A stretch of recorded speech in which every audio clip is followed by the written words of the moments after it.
Alright, so there's a few really neat tricks that a system like this can do, and then there's also a few benefits that it just comes with inherently.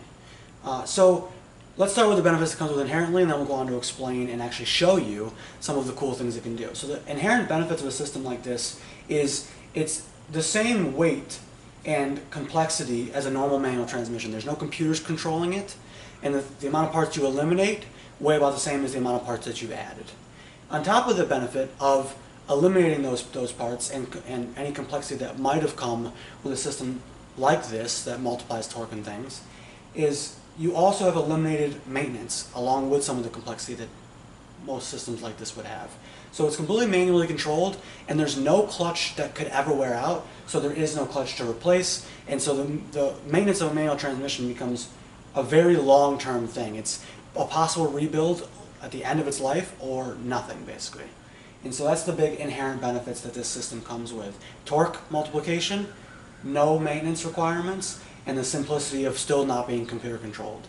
Alright, so some of the benefits and I guess tricks up its sleeve that this system can provide you is regenerative braking, liquid clutch torque multiplication. It's literally torque multiplication via the clutch system, which operates off liquids. And you have regenerative braking, torque multiplication, and then you also have the ability to drive with boost. So you've lowered your maintenance significantly in your braking and your transmission, and you've increased your torque and your gas mileage and efficiency of your vehicle, all with a system like this.